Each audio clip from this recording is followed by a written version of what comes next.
From the St. Francis Yacht Club in San Francisco, this is the Wednesday Yachting Luncheon, hosted by Ron Young.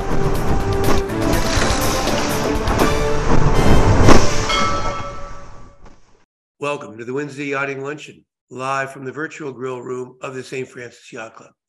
December 7th, it's a memorable day in American history.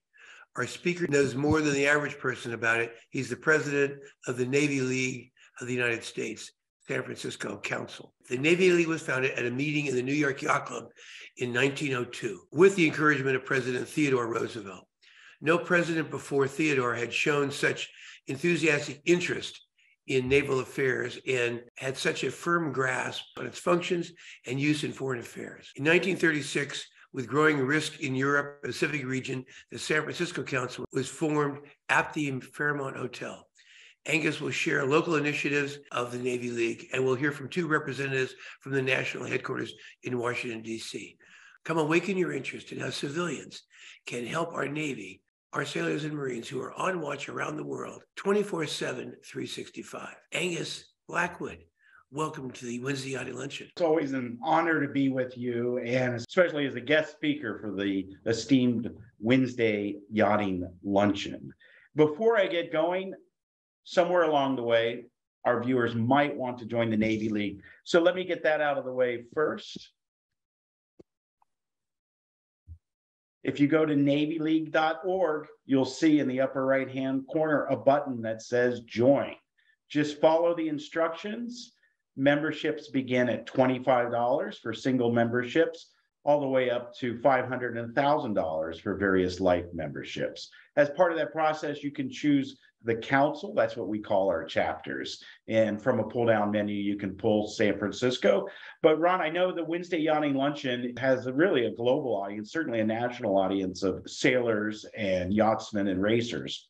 And there are councils around the country. So if you're in New York, you can choose the New York Navy League. I've got a number of pictures because I think they tell the story, the why. Why do we do what we do? And it's really sailors like this. When I look at this picture, I see two sailors. I notice the one on the left has braided hair. So it's a she sitting there on the deck with a pneumatic tool, preserving ships. Your audience is familiar with the challenge of keeping wood and salt water from doing what they like to do. And it's even harder for steel on the water. And it takes the effort of sailors like this, helping Marines that were gonna come ashore off the ramp of this ship. Ron, we have 350,000 active duty sailors just like this. So when we see the Blue Angels or we see a ship come in, it's really the team of 350,000 active sailors, 290 ships,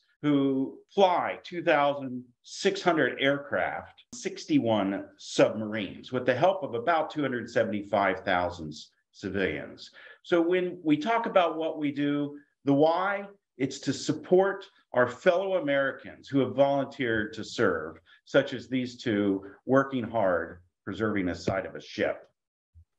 And it takes a team to be able to deliver force thousands of miles away on demand when our policymakers call for it. So the Navy League, we're really the premier organization whose mission is focused on supporting the sea services. So you'll hear me talk a lot about the Navy, but the sea services are the Navy, of course, the United States Marine Corps, the Coast Guard, and our important merchant marine fleet. Because as General Omar Bradley once said, amateurs talk strategy, professionals talk logistics, and the merchant marine fleet is an important part of that. In short, we do three things. We educate, we advocate, and we support. We educate the American public on the need for a maritime strategy and the needs of the Navy. We educate our elected officials, our representatives in Congress, who have the power of the purse to fund the resources necessary for the strategy that we have. And we support our sailors and Marines and Coast Guard who are on watch 24 hours a day, 7 days a week, 365 days a year. Every year at Christmas, I always think of who's on watch out in the South China Sea or the Sea of Japan as we enjoy some coffee and routines on Christmas morning. Let me ask you a question. How do you get a missile onto the bottom of an airplane? So I'm imagining that there must be some mechanical missile loaders. I'm imagining, without knowing, that a plane pulls up over one of these loading devices and it loads these 15, 20-foot long missiles underneath, and they snap into position with somehow. That's what I'm guessing. And I have never seen how it's done. And I'm a little chagrined at myself not knowing that. I've been on a couple aircraft carriers, but I have no idea how missiles are loaded onto airplanes. Ordnance handling is very mechanical, bringing them up from the bottom of, say, the magazine in a carrier. But ultimately, like so much in the Navy, it's teamwork. Here's a picture of ordnance handlers on a carrier, strong backing a missile onto the bottom of the plane. If you look at the faces of these sailors, you can put yourself in their place and you see what it's like to be on the deck of a carrier and strong arming a missile onto the back of a plane. Again, this is the why. Why do we do it? We do it because these are our fellow Americans serving on our ships and at sea. Let's take a look at the Navy League and how we educate, how we advocate, how we support. We really do that locally. We do that as a regional where a number of us will come together. And at the national headquarters, we do it nationally. You'll see I bolded and underlined a couple things. Unit ceremonies, I'm going to give you an example of a unit ceremony that we supported in 2012. Legislative affairs over on the national column. We will introduce and splice into this interview the Director of Legislative Affairs from the national headquarters. And to look at policy, how do we come up with policy? How do we advocate for policy? We will introduce a PhD from the new Navy League think tank called the Center for Maritime Strategy. With that said, let me give you a quick history. You mentioned it at the beginning of this interview. We were founded 120 years ago, November 20th, 1902. And our members met at the New York Yacht Club with the support of President Theodore Roosevelt.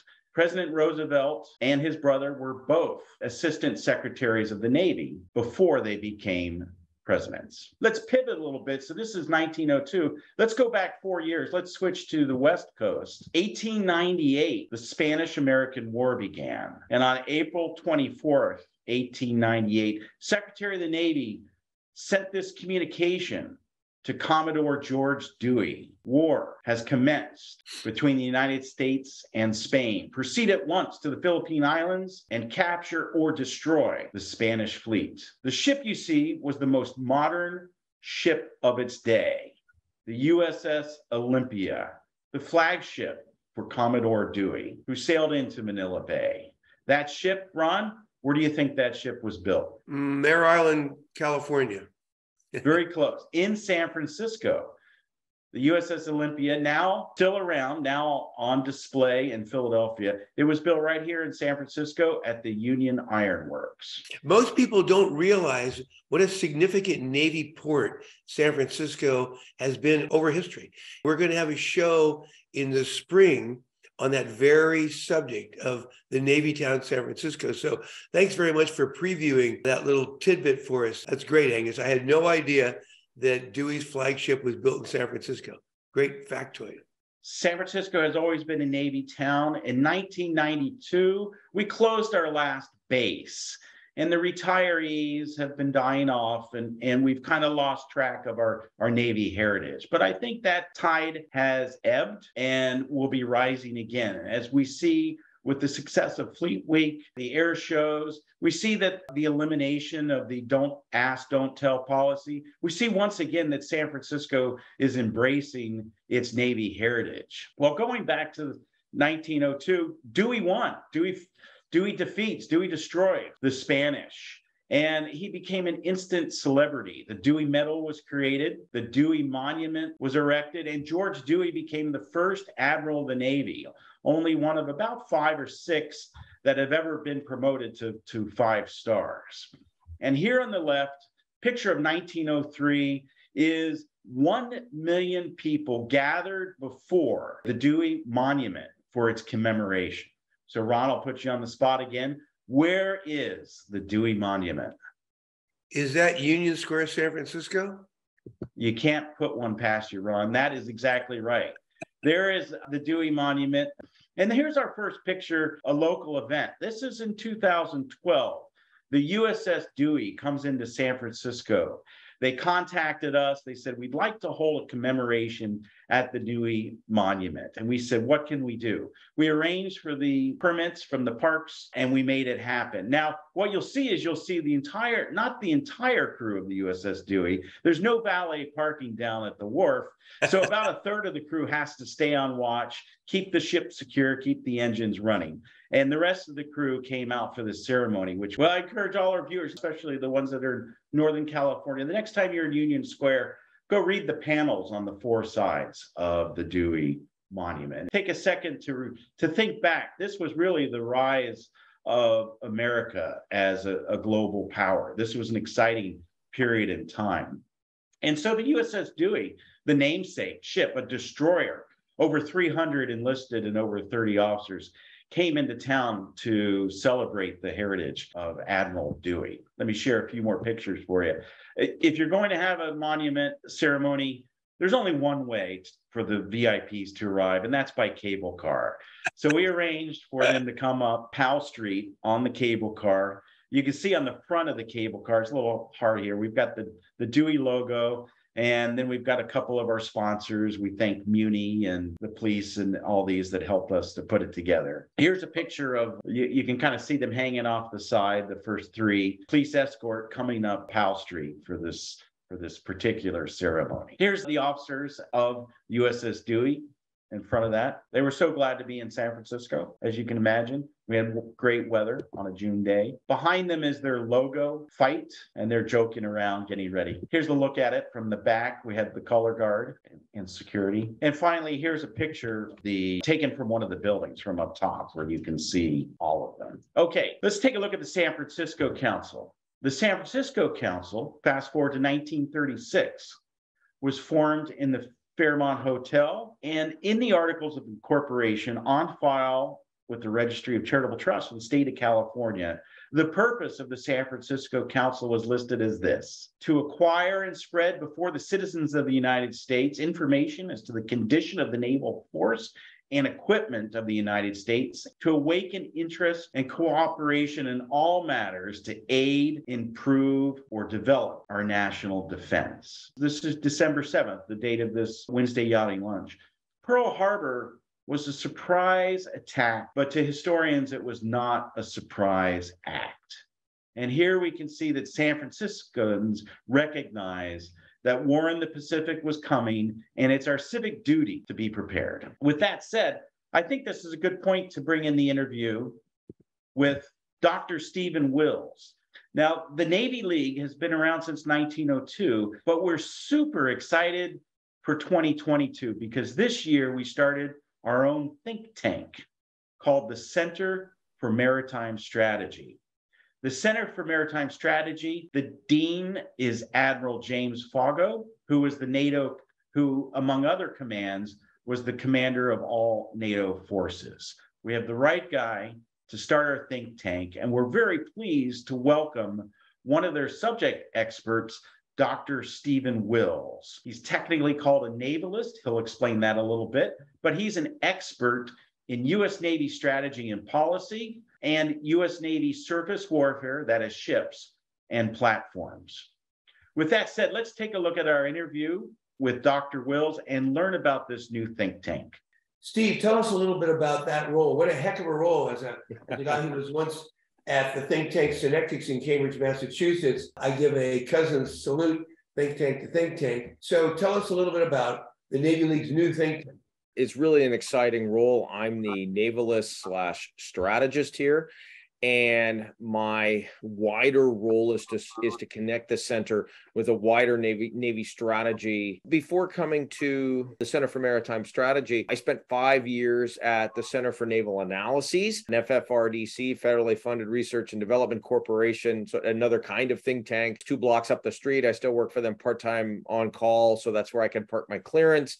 But my primary effort is focused here. So what do I do and help connect the center to the wider world of Navy strategy, policy, and analysis. That's both within the United States and the wider, I guess you want to call it, the Western naval community and global community. I have connections both within the Chief of Naval Operations staff, where I worked for CNA. I have connections at various operating commands and with a number of our NATO allies and partner nations as well around the globe.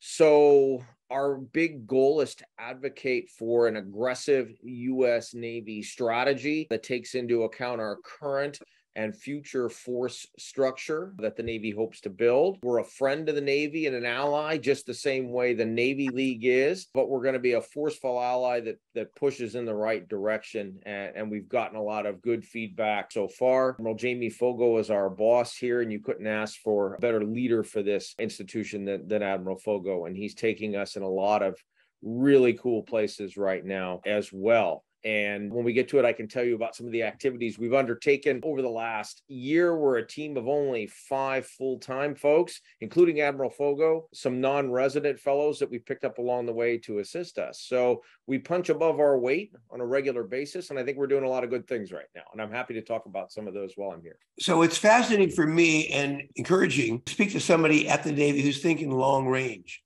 Mm-hmm. Give me your timing horizons. When you guys are working on projects, do you regularly talk about 5 years, regularly talk about 10 years, 1 year, 1 quarter? We've all suffered on Wall Street from quarterly earnings anxiety, where people don't think past the next earnings report. Yes.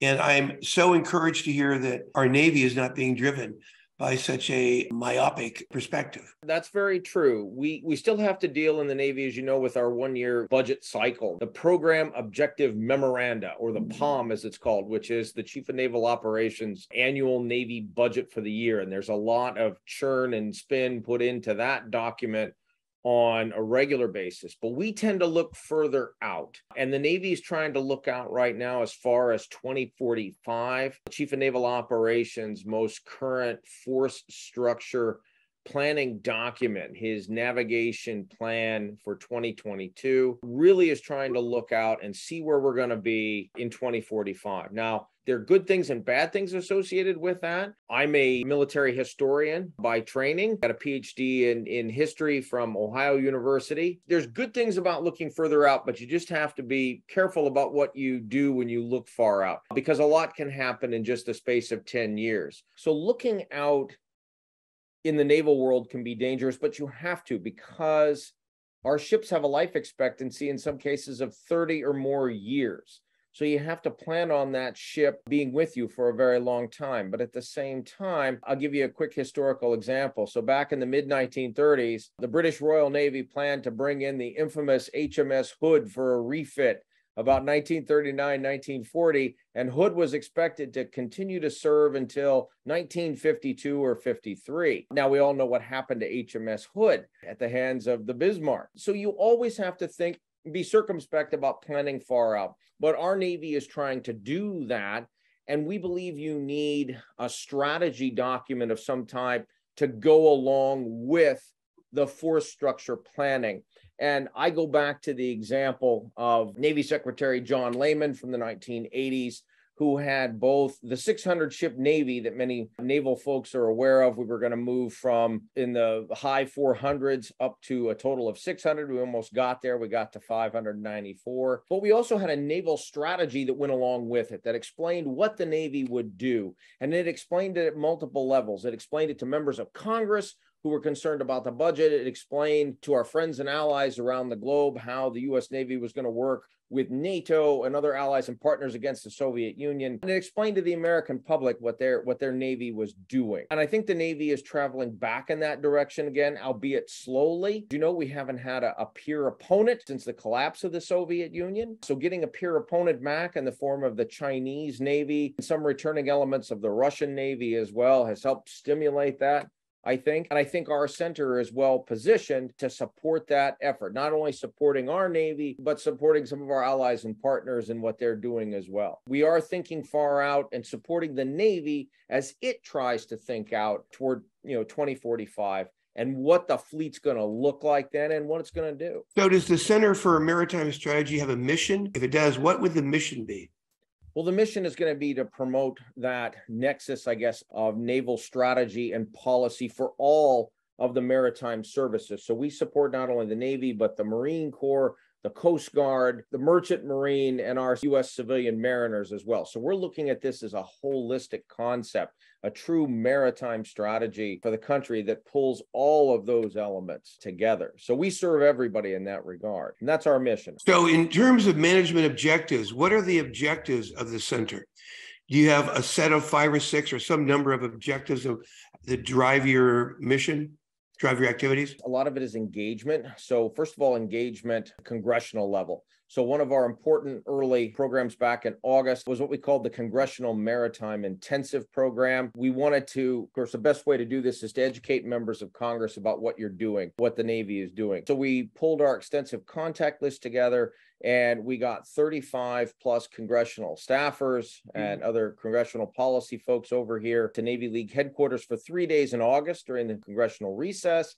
And we had an all-star team of briefers and instructors here. Admiral Fogo and I carried some of it, but we needed a lot of expert help. So who's first out of the blocks to volunteer? Former Navy Secretary John Lehman, who gave a very stimulating lecture to our members and our students here on the maritime strategy and moving forward from that. We had former Chief of Naval Operations and former Chairman of the Joint Chiefs, Admiral Mike Mullen, who gave another keynote speech. I pulled on the maritime strategy folks that I know from around Washington, D.C., and those I know from the NATO alliance as well. So we had a combination of in-person and virtual presentations from, quite frankly, all over the world. Yes, and we ended with a war game, because wargaming is, again, a hot, popular topic here in Washington and further afield.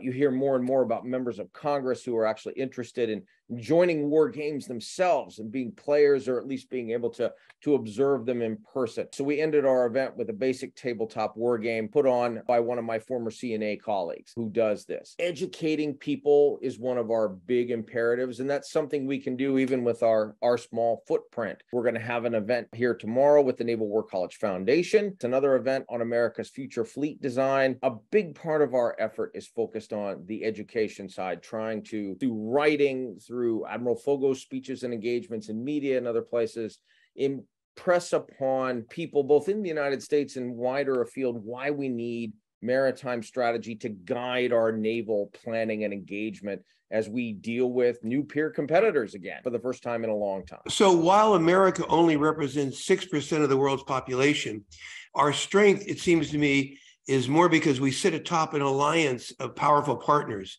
One has to ask, what percent of the total naval power of NATO is the U.S. Navy? Yeah, that's a good question. We provide, the whole alliance structure is set up so that people contribute certain bits to the overall alliance structure. So while the United States contributes some of the heavy hitting items, aircraft carrier strike groups, nuclear submarines, our friends and allies contribute other important parts as well, whether that's more guided missile destroyers and frigates, their own submarines, mine countermeasure ships. It does all eventually fit together. So yes, I suppose the United States Navy carries the greater tonnage of effort, but it is really a strong, solid group effort. And I would say that Russia's invasion of Ukraine has just further stimulated that. It has stimulated everybody to contribute more so than perhaps what you saw, 10 years ago in terms of the overall naval program. You didn't see as much interest in naval issues amongst the alliance because we were busy doing Afghanistan and other missions in Southwest Asia. But with the return of conflict to Europe itself, we saw pretty quick the Russian cruiser Moskva was sunk by cruise missiles, and something that looked like something out of 1980s war game, perhaps. I think that, again, caused a wake-up call to not only the United States, but also our NATO friends and allies about the importance of maritime issues. Russia's shutting down of wheat coming out of the Ukraine and other important issues. The whole alliance is getting back into the thought process of the maritime is important and is an important part of defense policy and needs to be understood and looked at by everyone. So during war games, are you guys always wargaming with allies as part of the force? Because it seems to me that, given our strength as sort of the alliance leader in NATO and generally the Western Alliance, wargaming without this big extra component that we have wouldn't be as either accurate or productive.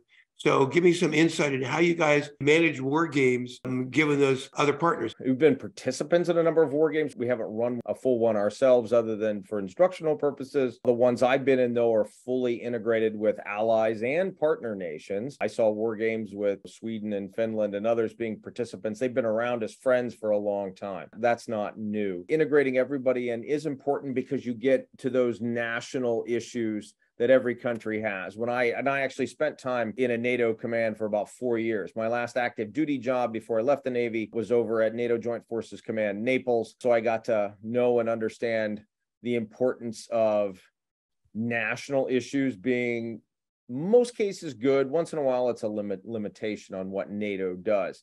But you get used to that over time.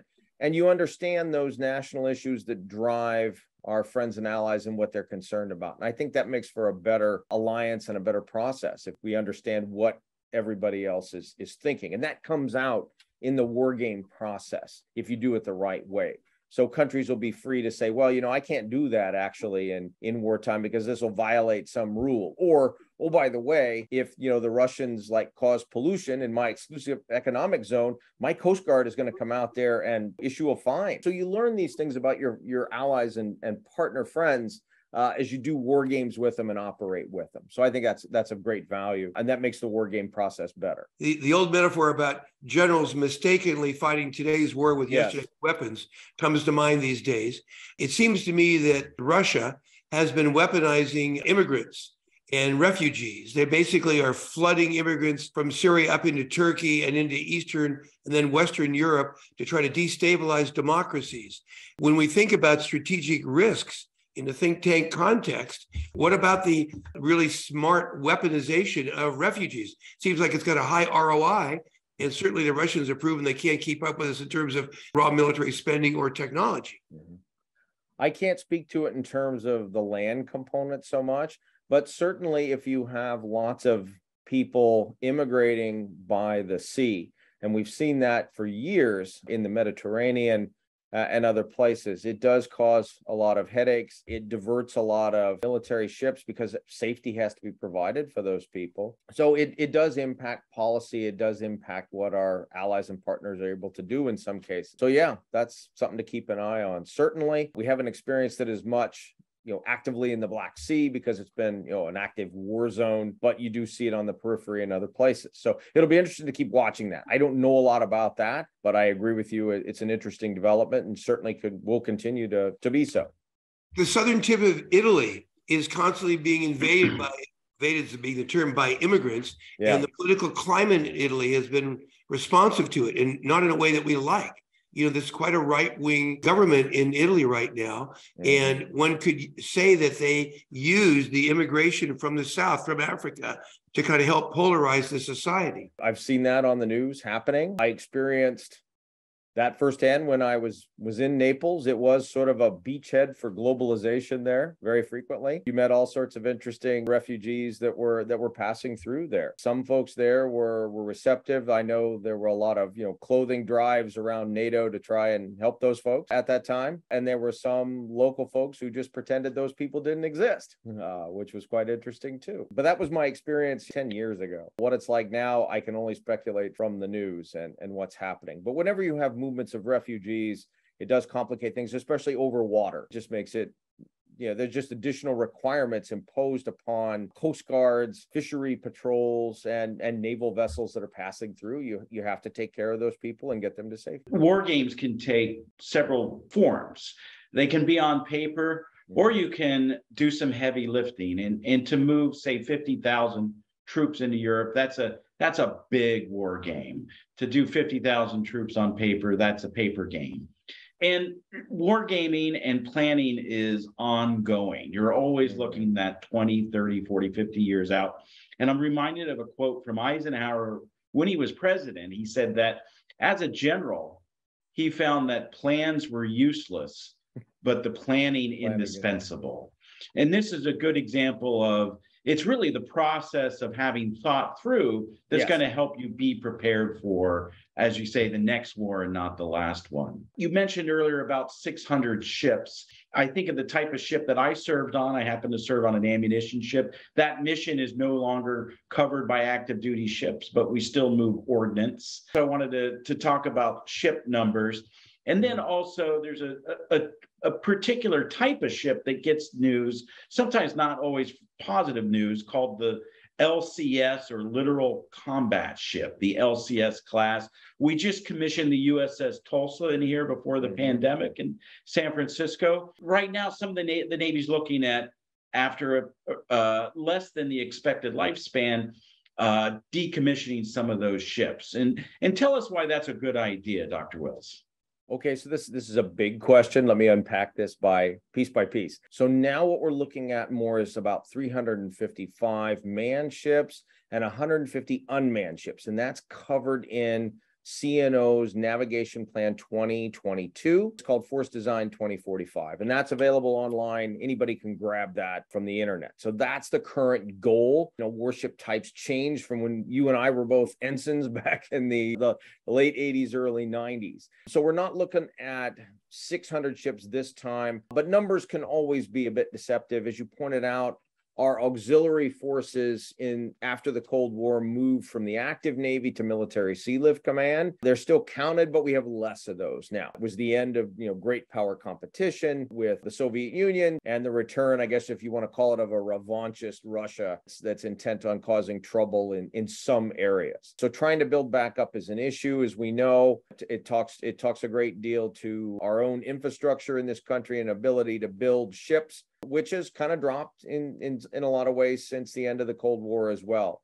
So Navy spends a lot of time figuring out how to again do that and what the right investments are, drive us back up a larger fleet. So that's the size component right now that they want to grow to. 355 manned and then 150 unmanned ships. And unmanned ships do a whole lot of things. They can be combatants. They can be resupply platforms. They can be intelligence gathering vessels. So they can do a lot of things too. There's some additional costs associated with them, and they don't have people aboard. So the Navy's still, figuring that out. But there's been an aggressive experimentation and exercise program. The last Rim of the Pacific exercise featured, I think, 4 of the larger unmanned vessels operating as part of that exercise for the first time in an automated mode without crews aboard. So they're making progress there. So that's that specific number component. When it comes to LCS, okay, so this is not a sore point with me, but I get it. So I was a small ship sailor in the Navy. So the Littoral Combat Ship, this was a product of the late 1990s. It was an idea, and again, I come from the small ship Navy. 2 of my last ships were a mine countermeasure ship, USS Patriot, a PC, Cyclone class patrol coastal, USS Shamal. And on Shamal, we had a crew of 29 people. We did a lot. The same person who busted rust might also cook food, might also be a corpsman, might also be a machine gunner as well. And we were quite proud of the fact that we cross-trained everybody and were able to do all those jobs on a small ship. Doesn't weigh very much, not a lot of weaponry on board, but 4 big Paxman Valenta individual diesel engines, each propelling 1 screw. So there's a lot of power there. It was a fun ship to drive and operate. But as that small ship... Wait. Did you say 1 screw? No, 4 screws. Okay, good. 1 engine operating, 1 screw each. So a total of 4. Sorry. 4 engines. Okay, 4 engines. Yes. Okay. So as a small ship sailor, I could tell you that sailors can do multiple jobs if you ask them to do it. Our sailors are really good in that regard. The idea of having multiple crews on a ship, that enables you to keep the ship forward deployed longer. That was the argument. And you'd fly the crew out there rather than drive the ship back and forth. So the analogy is like driving your car, and you put a lot of mileage on your car, and we put a lot of mileage on our ships driving back and forth to deployment locations. So there was this desire to, limit the mileage on the ship by keeping the ship forward and moving the crew around. The idea that it was kind of like a Lego ship, kind of like something my kids would enjoy. Oh, I don't need a gun here. Let me pop the gun off and put something else on in its place. This all sounded really, really good. And I was a big fan of it. I wrote some articles in favor of it and thought it was a good idea, but it ran up against some realities, I suppose, that have made it challenging. First of all, LCS, but not only LCS, but also, for example, the Zumwalt class destroyer and the Ford class carrier all had lots and lots of new and revolutionary equipment. And in the case of LCS, revolutionary operating concept. The Navy doesn't operate with multiple crews very often, except in very controlled situations like ballistic missile submarines. We experimented with it with mine countermeasure ships in some cases. It's hard. It's hard to pull one crew off and stick another one on and develop that same level of knowledge. So that was a problem. But when you pack a whole lot of new stuff onto a ship, our acquisition system, I think, is very, this is my opinion, it's very evolutionary, not revolutionary. Our system was designed by, I still would argue, Defense Secretary Bob McNamara back in the 60s. McNamara had been the chief executive officer eventually of Ford Motor Company, and he'd helped clean up the problem of the Edsel, that famous car that Ford believed to be revolutionary that no one wanted. McNamara came out of his experience at Ford convinced that revolutionary, I think, could be dangerous.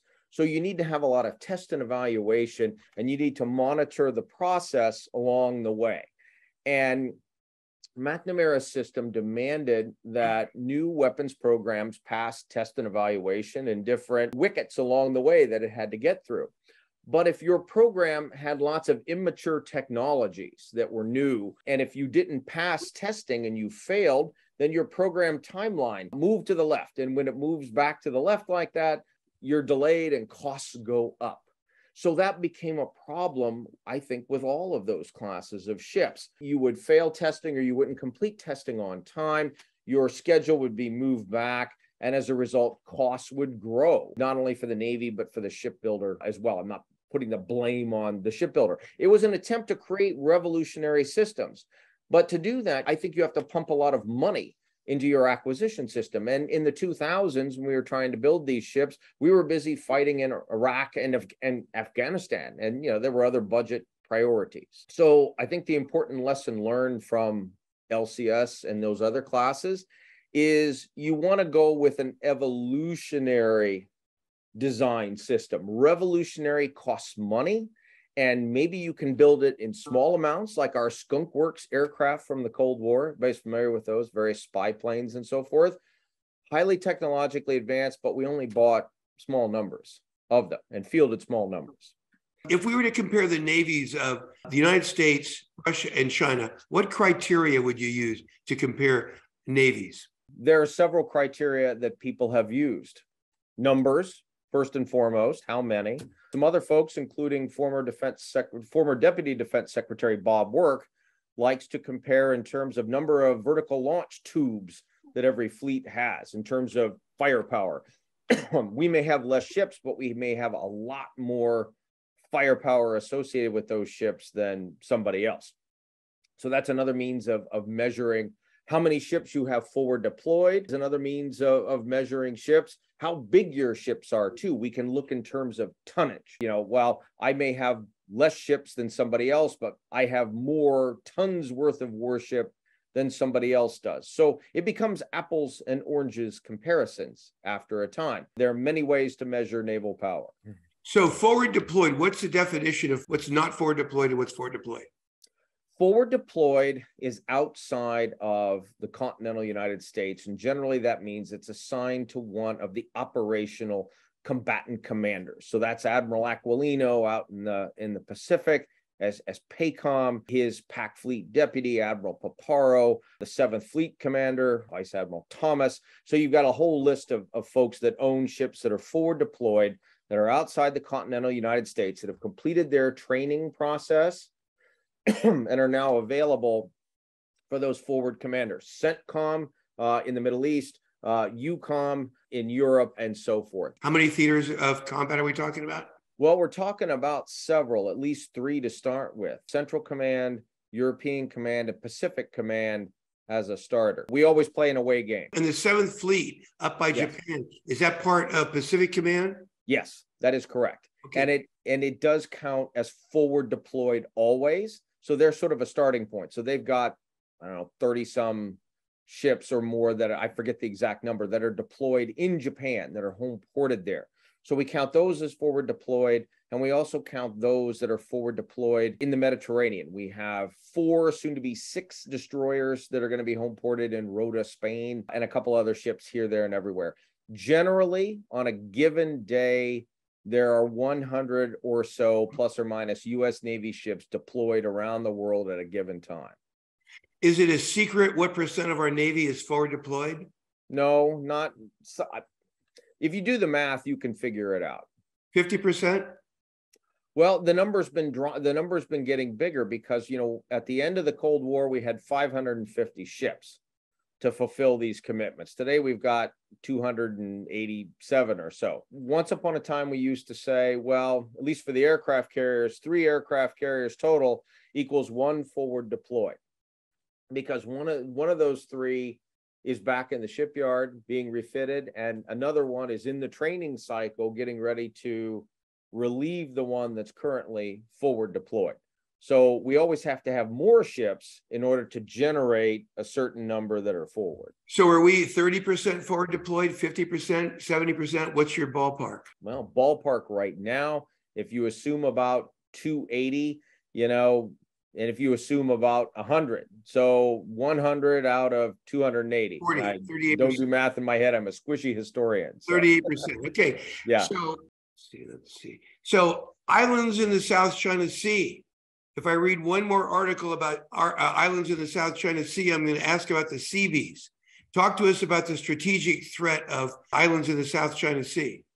Well, in my opinion, and this is just mine, they're a buffer for China. It's the terminal phase of a very long sea line of communication that China has with oil supplies in the Middle East and China's own sale of finished goods and services that come out of China and go to Africa, other parts of Asia, the Indian Ocean, and further afield.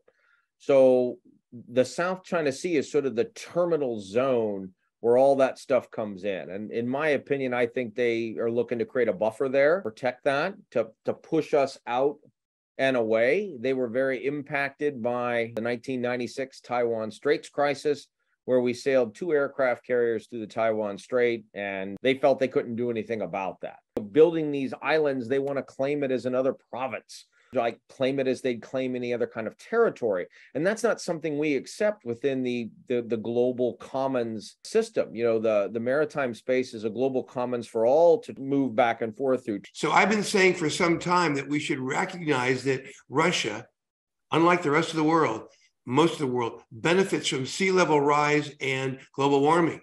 That is to say, they're 600 miles from the shoreline in Moscow, and they're 300 feet above sea level. And the mineral deposits in the northern Urals become more accessible as they thaw. Yes. And the northern shoreline becomes their first deep water ports. After a century of bemoaning that don't have any deep water ports, global warming is giving them deep water ports up there. So it seems to me that you as a strategist have to be thinking about the incredibly strategic significance of sea level rise and global warming, yes, and immediately what's going on in the Arctic, because the Russians are weaponizing the Arctic.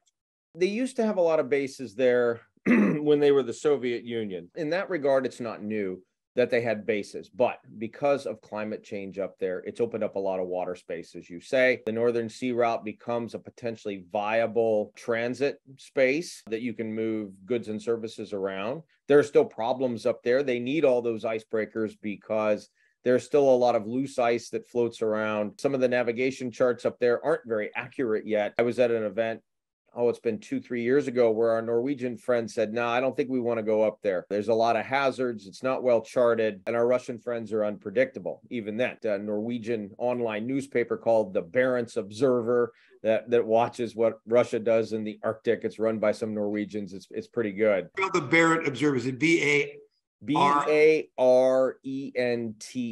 the Barents Observer. If you put that into your search engine, it'll bring it up. And it's a great Norwegian run website. If the Russians do anything in the Arctic, if they pollute something, if some refugees scramble over the border someplace, they'll find it for you. One of our previous Lighthouse speakers, Admiral Ted LeClaire, he was deputy commander of the 7th Fleet, which he said at the time was the biggest fleet in the world. Now, lately, other admiral buddies of mine have said, guess what? We're not the biggest Navy anymore. We may have some other advantages, but we don't have raw numbers. Would you clarify, do we have or not the biggest Navy in terms of number of ships? The Chinese, I think, if you add up all their numbers, and this varies because the Chinese have a number of different, military forces with naval capability. They have they have a Coast Guard, they have a maritime militia. If you add all that up, then yes, they have more ships than the United States does. The real advantage they have is they're concentrated, in their coastal area. As much as people talk about China becoming a global naval power, so far they don't deploy the way we do. They've deployed naval forces to the Persian Gulf region to escort convoys from pirates. They've been pretty regular about that. They have ships that are, 2, 3, 4, 5 ships that might deploy, but they're not deploying 100 ships. They're just not out there deployed globally the way the United States is. So that's a benefit, I guess, for them because they can concentrate all their force in one place. It's also a hazard because they leave all this wealth and stuff they've acquired unprotected. Rank our adversaries from a naval perspective. Oh, well, definitely. China is what we call the pacing threat, and that's what DOD has described it. Russia, they describe as a more acute threat, and that means that Russia is more, unstable. It's launched an invasion of Ukraine, which, by most of the military analysis would have said, well, the Russians should have been in Kiev in 2 weeks. These are the people that pioneered armored warfare with air support, even before the Germans did with Blitzkrieg, and used it very effectively in the Second World War to defeat Nazi Germany, but they can't even, conquer Ukraine. Some people have said that China is looking at what's happening in Ukraine with an eye to what could happen in Taiwan. However, Ukraine is, 44 million. Russia is like 144 million. So we're going to call that, 3 or 4 to 1. So they're 3 or 4 times bigger than Ukraine. On the other hand, Taiwan is 38 million. China is like 1.4 billion. So instead of 3 or 4 to 1, we're talking, 30 or 40 to 1, 50 to 1. So in other words, Taiwan is a very small piece of the population of China. On the other hand, the technological value of Taiwan to America and the rest of the world is exceptionally high. Yes. And while we are looking at the potential danger of a European landmass that's being terrorized by Russia, actually, if we lost Taiwan, that'd even be a bigger deal than losing Ukraine, because Taiwan has all those chips. And until we make them here again, ever since Intel started making chips in Taiwan, all of us have been crossing our fingers. So talk to me a little bit about the ability that we would have to defend Taiwan if, in fact, China in earnest wanted to grab that big chess piece. Okay, so fully agree. Taiwan sits astride a number of sea lines of communication for our allies, Japan, South Korea. So it is very important. Would give China a wider view on the Western Pacific. Some things to keep in mind, though. There are a lot of things that China can do because it's a capable power to mess with Taiwan. It can impose a blockade of Taiwan. It can launch cyber attacks against Taiwan on multiple levels. It can even launch missile bombardments. It fired a number of missiles into water areas after Speaker Pelosi's visit, or just before. I'd have to go back and look. China has these capabilities. A lot of people, though, talk about China actually attacking, invading, and conquering Taiwan. This is a big lift. This is a 6 June 1944 level of effort lift in order to do that. China has not engaged in active combat since 1979. When it had what we call, I guess, a punitive expedition against Vietnam to punish the Vietnamese for various sins that Deng Xiaoping thought that they had committed. And it was a poorly planned campaign. It went terribly. Vietnamese, as we know, were tough fighters and imposed a lot of casualties on the Chinese. Chinese eventually retreated and called it victory, but it was not a well-run campaign. That was, over 40 years ago. None of this says that the current People's Liberation Army organization isn't good. They have good equipment. They appear to be, but there are always challenges. An amphibious operation is one of the most complex military operations you can undertake. So if we saw the Russians having trouble with a land invasion, of Ukraine. They just had to walk across the border and they're in. Our Chinese friends need to cross 80 to 120 nautical miles of sea space. And a lot can happen in 80 nautical miles of sea space if you have to deal with mines, cruise missiles, submarines, artillery, etc. Once you get on the beach, then you've got to sustain that force and you've got to expand it, and you've got to provide what we call support over the beach in terms of fuel and supplies for your forces. This is no simple undertaking. There's a lot of operational art and planning involved in doing this. Not saying that PLA can't do this, but it's significant. The viable course of action that many seem to flippantly suggest. And I will leave it at that. There's a lot of bad things that China can do to Taiwan to impose costs on Taiwan, threaten Taiwan's ability to be what it's been, for the last, 75 years. But the whole invasion part of it, I'm a little more skeptical of, unless we see some more planning start to take place that would alert our national security team more than that. So I leave it with that. China can do a lot of bad things to Taiwan. When it comes to the actual full-on invasion and occupation of the island, that's a major lift. I have to tell you, I'm very encouraged to listen to the think tank side of the Navy League and the Navy. It makes me feel way more encouraged. We'll be calling you back for follow-on interviews. I find it to be quite fascinating, your entire perspective and insight. Thank you for being part of our Pearl Harbor Day special, Wednesday Yachting Luncheon. I know Ron's viewers would love to hear more. Ron will work with the Center for Maritime Strategy to take some of those topics we just touched upon and maybe do another Wednesday Yachting Luncheon, or find ways as we work with the Wednesday Yachting Luncheon Committee to bring national security affairs to the Wednesday Yachting Luncheon and to the West Coast. So thanks again, Dr. Wills. Really appreciate you joining us on the Pearl Harbor special. It was great to be here. Thank you very much for inviting me. I'd like to thank Dr. Wills for that excellent presentation and introduction to the Center for Maritime Strategy, our new think tank at the Navy League. We hope to bring you deeper programs from them as our weeks pass, as the years come by, and we hope to bring it to the Wednesday Yachting Luncheon. But we'd like to take one more look at our national headquarters, a very important mission called Legislative Affairs. The military-industrial complex knows how to lobby. They tell Congress what they're capable of delivering to our national defense. But sometimes those who carry out the national defense strategy may have slightly different interests. So it's important that the services, Army, Air Force, Navy, have their own voices on Capitol Hill. And it's the Navy League of the United States that does that. I'd like to welcome the person who is in charge of not only briefing Congress, but organizing Navy League members around the country to speak to their elected representatives on the needs of the sea services. With that, let's bring in Luke Lawrence, Director of Legislative Affairs in Washington, D.C. Luke from Washington, D.C., welcome to the St. Francis Yacht Club and to the Wednesday Yachting Luncheon. Certainly a pleasure to be here. And I'm looking forward to telling you and your audience a little bit about the Navy League's Legislative Affairs program. There are three primary things I want to touch on as briefly as I can. The first is the Maritime Policy Statement document.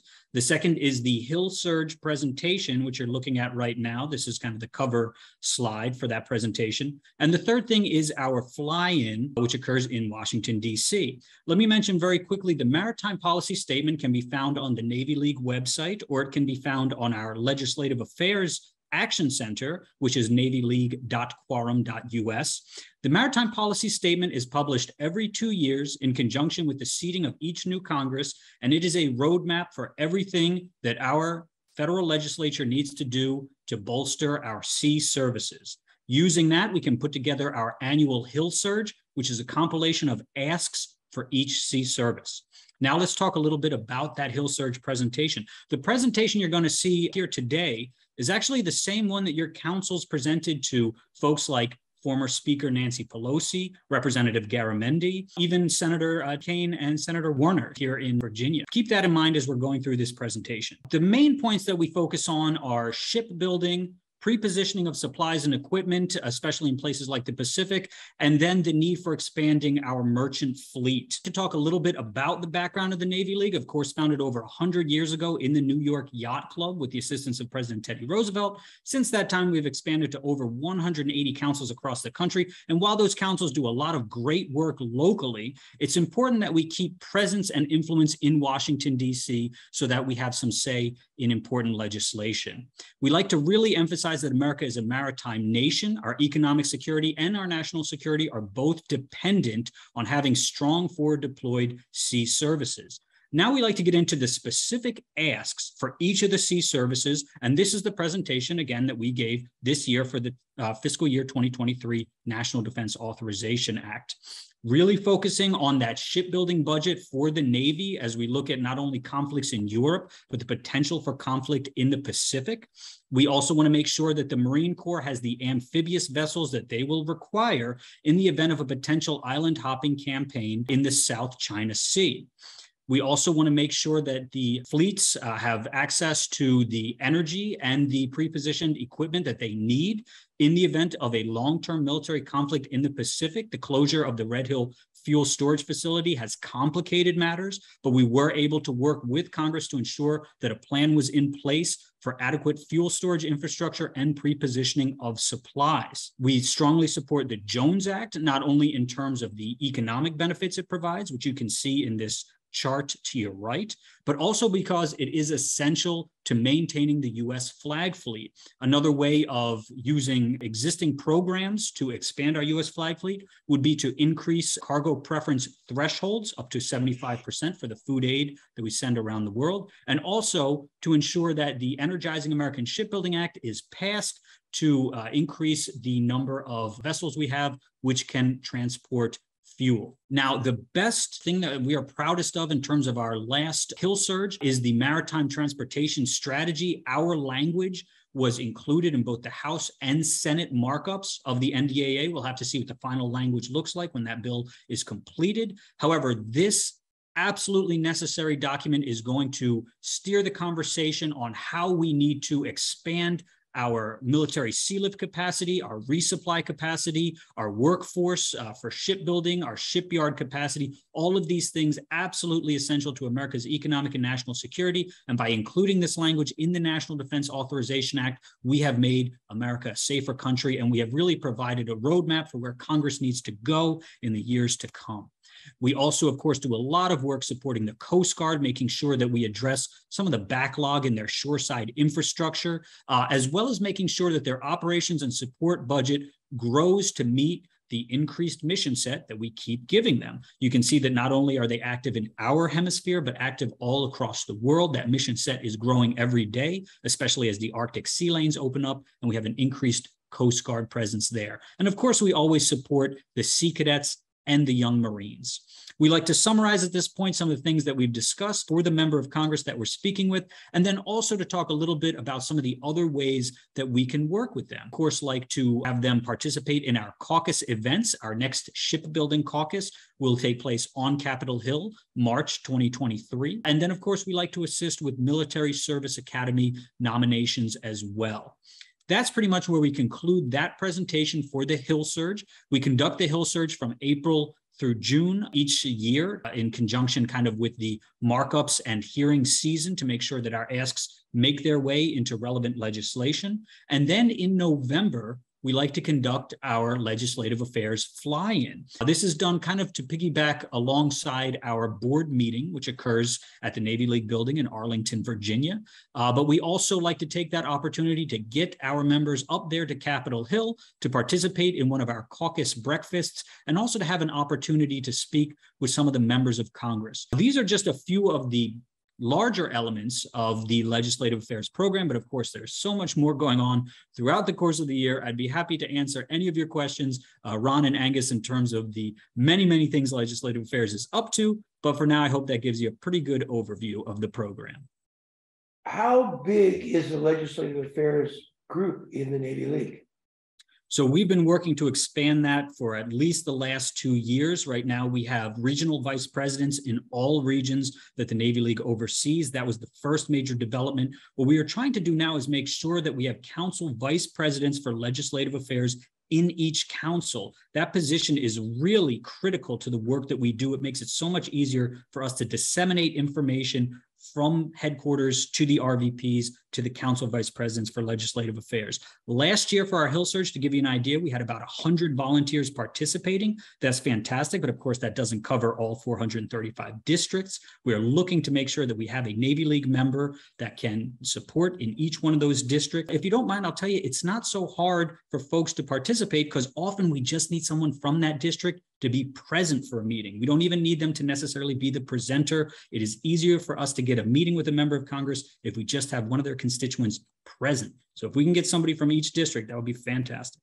So what's the website where they would contact you guys to say, I'm a thoughtful business guy in Northern California and I'm happy to go to a Navy League sponsored event? Members in your audience who are interested in participating in Navy League legislative affairs activities, I would urge you to please visit www.navyleague.quorum.us. That is our Legislative Affairs Action Center, and it is really one-stop shopping for all things legislative affairs. And of course, you can also reach out to Ron and Angus. How big is the Navy's budget compared to DOD, the whole Defense Department?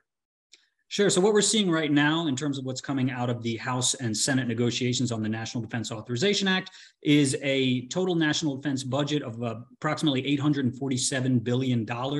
Out of that, what we're seeing from USNI News is that $230.8 billion will be for the Navy. And out of that, approximately $32 billion will be used for the Navy shipbuilding and conversion budget, which of course is really a primary focus for the Navy League and our legislative affairs activities. I keep hearing about the size of the Chinese Navy and the size of the Russian Navy. How do our navies compare in size, first of all, to those two nations? So the Chinese Navy and its shipbuilding capacity is rapidly outpacing the United States. There's simply no way to sugarcoat that. That being said, our capabilities still exceed the Chinese. Now, what's necessary is to make sure that going forward, we have a reliable 30-year shipbuilding plan, as well as that maritime transportation strategy to ensure that we have the workforce and the shipbuilding capacity to build the type of fleet that we're going to need. We don't need to match China on a one-for-one basis in terms of the ships that they're putting out, but we do need to make sure the Virginia and Columbia-class submarine programs are on target, on schedule. We need to make sure the Marine Corps has the amphibs that they need, and we need to make sure that our U.S. flag fleet can conduct effective military resupply and military sea lift. Right now, one of our big concerns is that we simply don't have enough flag vessels to bring the bombs, bullets, and supplies into the Pacific if we were engaged in a long-term military conflict. So yes, China is outpacing us in sheer number of ships, but that's not my primary concern. My primary concern is just making sure that we have the specific types of vessels that we need. So Russia, in terms of its technological capabilities, continues to keep us very worried. Obviously, they have tested successfully hypersonic weapons. Their submarines do show a significant level of technological proficiency. We can see that on the ground, what's happening in Ukraine is not particularly looking very good for the Russians. However, their maritime forces remain a significant concern for us. They remain a concern in the Black Sea, the Sea of Azov, the Baltics, and of course, just in terms of the trouble that they can create around the world. So Russia's technological capabilities are quite concerning. In terms of the size of a maritime fleet that they can maintain and continue to build, nowhere near the neighborhood that China is going to be able to do. Russia also is going to have to make tough decisions in terms of what exactly they're looking to put out. But the ships that they do put out will have pretty concerning technological capabilities. So I've been for some time concerned that Russia benefits from global warming and sea level rise. Moscow is 300 feet above sea level and 600 miles from the shoreline, and their northern Urals, our mineral deposits, are covered in permafrost. As those thaw out, they become more available to the Russians, and I've been noticing tremendous activity in the Arctic by the Russians. For the first time, they might have that deep water ports they always hearkened for a long time ago.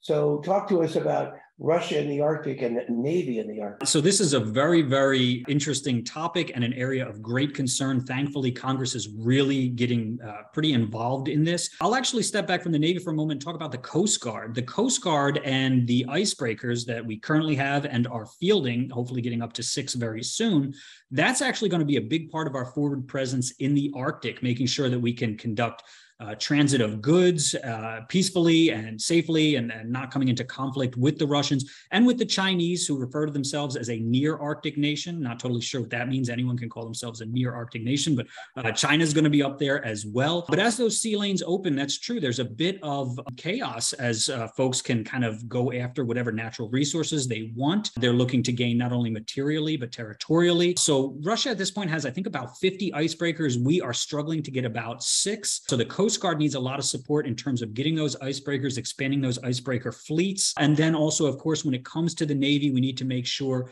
that we have that forward presence in the Arctic as well. We need to be working with our Arctic allies. Believe me, they are just concerned about this Russian presence and Chinese buildup as we are. We can already see that we're doing a lot more work with the Arctic Council, with our Arctic allies, and that's going to be a big part of our efforts going forward. While the United States might be behind in icebreakers and things of that nature, we do have allies that have those capabilities. We're going to have to work with them in order to push back against the Russians and the Chinese. As we begin to restrict China's access to technology, how will that affect their military? So it could have very wide-ranging impacts. The latest round of sanctions that we put in place and kind of technological prohibitions are really going to impact China's microchip production. Some folks have said it would kneecap it. I don't know if I would go that far. But in terms of the raw materials that the Chinese need to put together their microchips and to develop their advanced technologies, they're not going to be able to get access to those things because the United States, I believe, has put secondary sanctions in place. If China goes to the Koreans, if China goes to the Taiwanese, or to whoever they need to go to, those countries are not interested in getting hit by these American sanctions.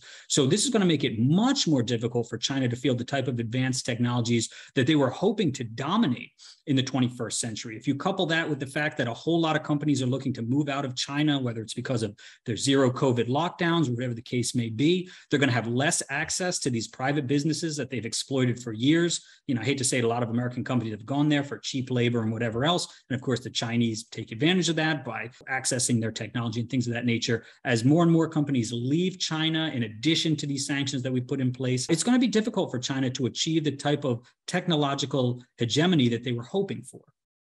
Luke, if you had a worry, give me 3 things you worry about from legislative affairs. In terms of the top 3 concerns that I have, the first and foremost is political polarization here at home. Now, one thing that I've been very pleased to see is that behind the scenes, when you go into the halls of Capitol Hill, there's a lot of bipartisan cooperation, especially when it comes to the armed services. I think both sides of the aisle understand how serious the situation is in the Pacific, the grave threat posed by China, and of course, the active threat posed by Russia. So hopefully, over the next 2 years, we will not see too much fallout from that first concern. I think that we will start working together a little bit more productively.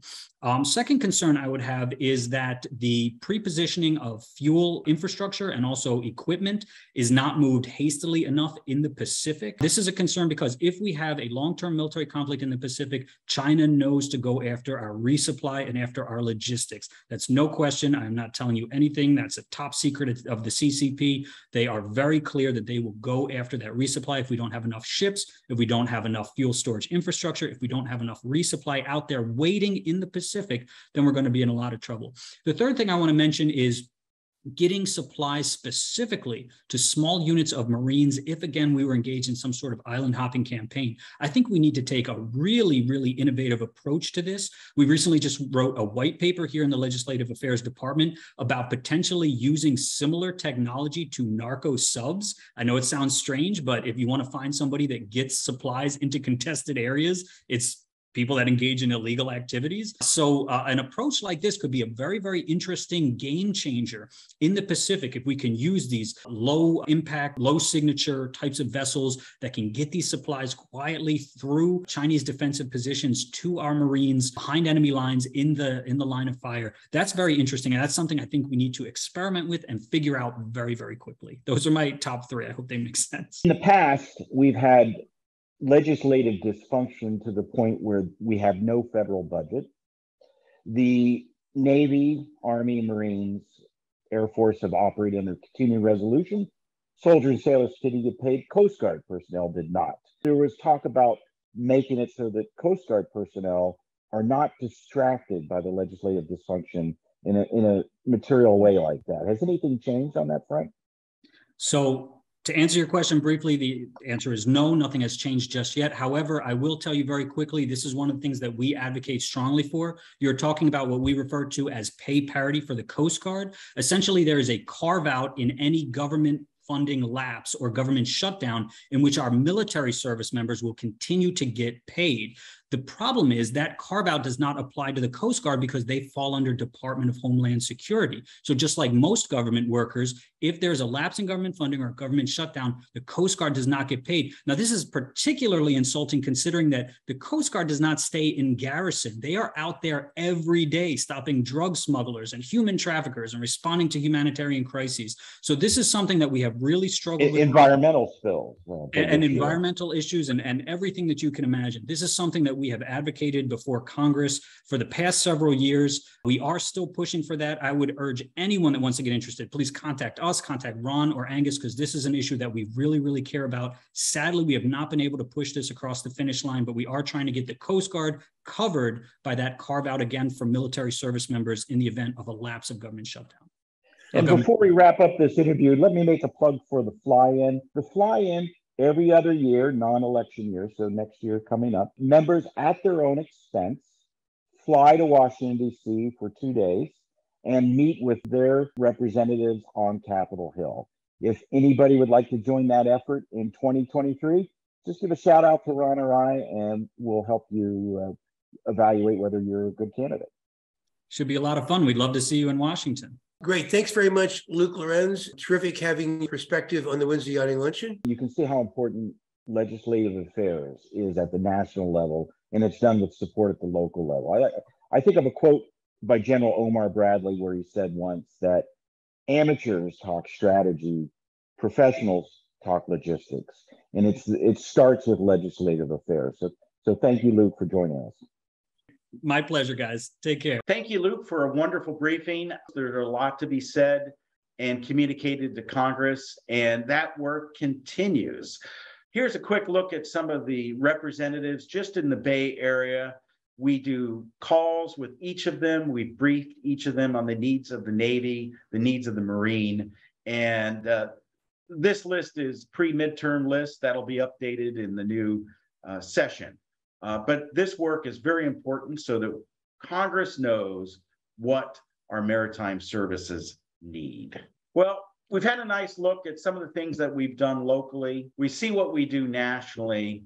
Let me just take a minute before we close to talk about what the goals of the San Francisco Navy League is for 2023. And Ron, we have an ambitious goal. Our number one goal for 2023 is to create an endowment to support our programs. And we're going to start simple. We would like to support ships and Marines forward deployed with their Sailor of the Quarter, Sailor of the Year programs.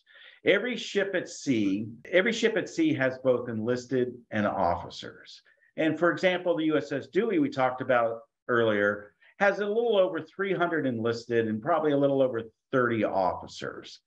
Once a quarter, they will pick a Sailor of the Quarter. And the Sailor Quarter might get a parking space and some other privileges. But really what's most important is it's the Navy, the ship, the captain, and everyone recognizing superior effort by any single sailor. Well, we'd like to contribute to the Navy's effort. We'd like to contribute by giving something physical, such as a customized challenge coin. Most everybody has seen these little challenge coins that the military has. And a sailor doesn't have a whole lot of room. They can always fit a coin into their locker. And just as importantly, we'd like to give them a monetary gift, such as a $100 gift card. So why the endowment? The purpose of the endowment is to create the philanthropic capital needed to do this on an ongoing basis. And what I have here is I've given a little quick look at the math on that. So for example, if for every 100 units, there would be 5 awards, 4 sailors of the quarter, 1 sailor of the year. And if we gave $100 for 100 units 5 times, that would be an annual program spend of $50,000 per 100 units supported. So the corpus, the principal we would need for that endowment would be roughly at a 4% distribution rate, $1.25 million per 100 units. And really what that comes down to is for every 12,500 we're able to put into an endowment, we're going to be able to support a sailor of the quarter, sailor of the year program on an ongoing basis. So our goals this year is to form the endowment, manage the endowment, and govern the endowment by December 31st, 2023. Well, with that said, before we wrap up, Ron, let me share a few more pictures of our sailors and Marines in the fleet. Usually you see the ones of the F-18s and things, but we want to remember who is among these over 300,000 sailors and Marines. Here's a Marine covered in grease. Looks like he's dropping the axle on a Hummer, and he's going to get it together. It takes these Marines and these sailors. They're the reason our military is good. It's not the capital we spend. We saw what happened with Russia. They spend a lot of money, but their people are just abandoned. And you get the kind of military you lead. And these are the folks that bring our military to life. By the way, I want to throw this one in here. This is the first landing on a ship, 1911. On the USS Pennsylvania.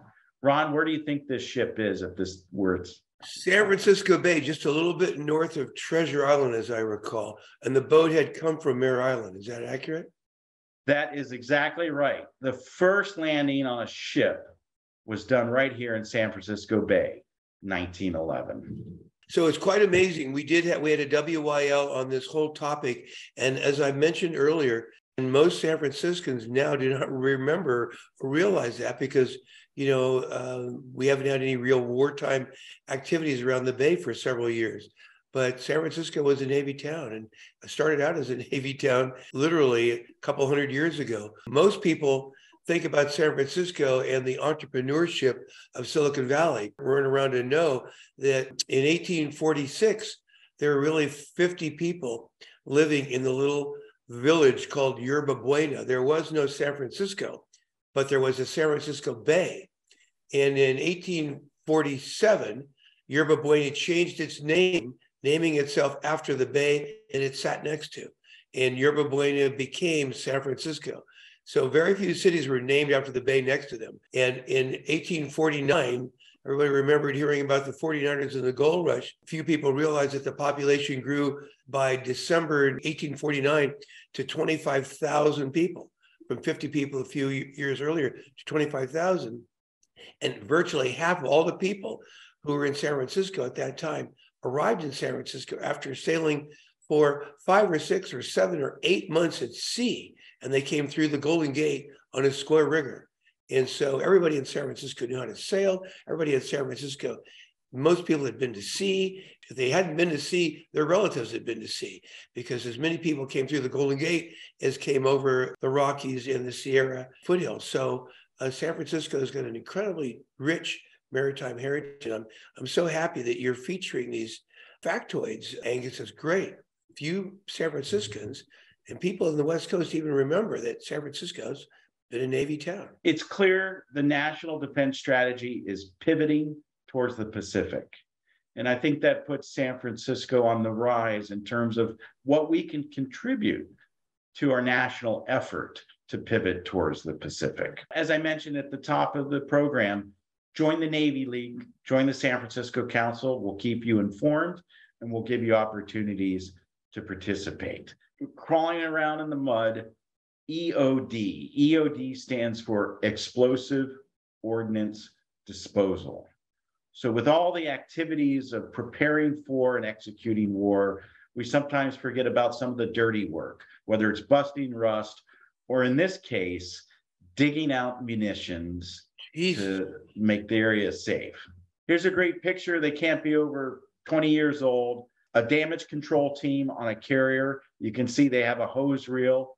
If you look at the front guy, you can see there's a hand on his shoulder, probably representing another hose team who will follow him into the smoke by holding on to the back of his hand. They train on this daily. So when I'm drinking my coffee on Christmas morning, I might think of these guys who are manning a hose reel as flight operations are underway. Here's a great picture. Here's a Navy diver covered in grease with his diving helmet. The next. Finally, let me end with this great picture. This is Father Go Navy Beat Army, obviously out in the field, perhaps with Marines when this picture was taken. The Navy provides the chaplains to the Navy and Marines. And this one has a good sense of humor. He swapped his name tag with the phrase, Go Navy Beat Army. And since this is dropping on December 7th, and on December 10th, we have the annual Army-Navy game. Let me just end this presentation, Ron, with the most important thing to keep in mind, and that's Go Navy Beat Army. Ron, thanks for having the Navy League on the Wednesday Yachting Luncheon. We look forward to partnering with you and the Wednesday Yachting Luncheon Committee to bring more speakers on national security issues, to bring you more thinking from our new think tank, and to help anyone watching help us prepare our maritime services. Thanks, Ron, for your time. So a couple of questions about the Navy League. First of all, fascinating to see how civilians can support the Navy. So tell me, how many councils are there for the Navy League?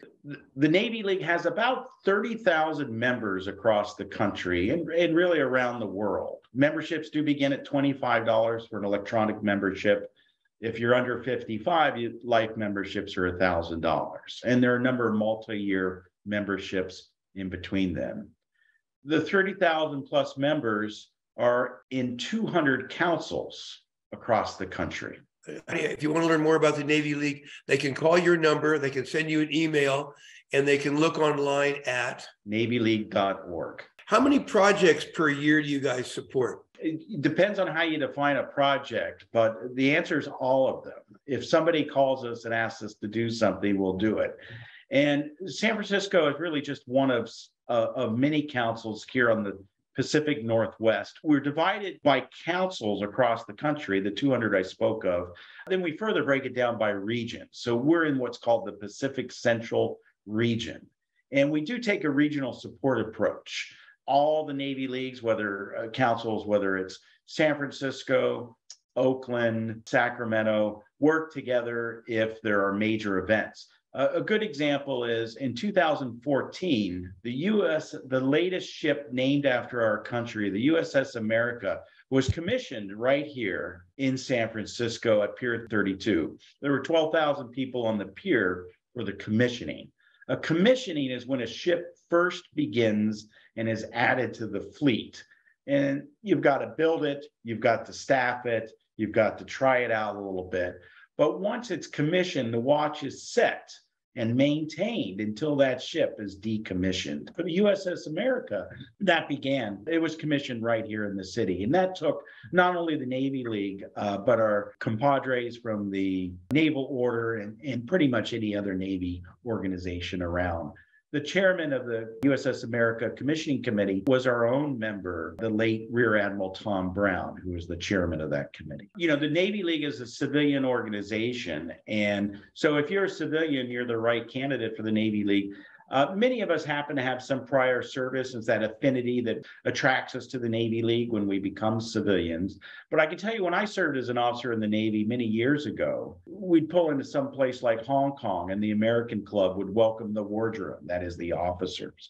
So while most of what I've talked about, we're really focused in on our junior sailors, the 18-year-old from Topeka that is standing watch in the boiler room in the South China Sea at 3 a.m., and recognizing these. We have to keep in mind, our leaders are important. Our officers make their own sacrifices. And when they have a chance to pull into a port and welcomed by the leaders of the community, whether that's the American Club in Hong Kong or the St. Francis, I can tell you it's something they'll remember for the rest of their lives. So you mentioned the lack of esprit de corps among the Russian forces that are in Ukraine right now. We've been hearing about people who are quitting and abandoning their posts in Ukraine. What are the metrics to measure esprit de corps in the U.S. Navy?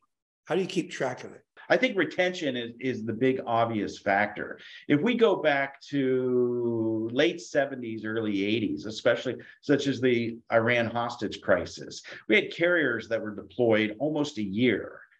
And guess what? The sailors got out after being essentially doing 2 back-to-back deployments. The retention was really low. These are volunteers. We have to create the environment that sailors, Marines, Coasties, that they want to serve. If they want to serve and we deliver the experience that they expect and it's positive, then retention will be well. So retention is probably the biggest marker for that. So what are the metrics of retention in the Navy? You know, I can't tell you what the retention, but let me tell you this. Let's bring the Navy Talent Acquisition Group in as a Wednesday yachting luncheon and take a look at staffing for the Navy and what the challenges are. I might also direct our viewers, if they missed it just a few weeks ago, our own Navy League Vice President here in San Francisco, Bruce Janigian, who is a blue and gold officer for the Naval Academy, did an entire Wednesday yachting luncheon on how to get into the Naval Academy. So if you have a child or a grandchild that may be interested in the Naval Academy and to some extent some of the other academies, that's a great episode worth watching. Just go to the YouTube channel and look for that. Angus, thanks very much for this update on the Navy League. We appreciate all of your good efforts, and thanks for being our guest on the Wednesday Yachting Luncheon. Thanks for featuring the Navy League, Ron.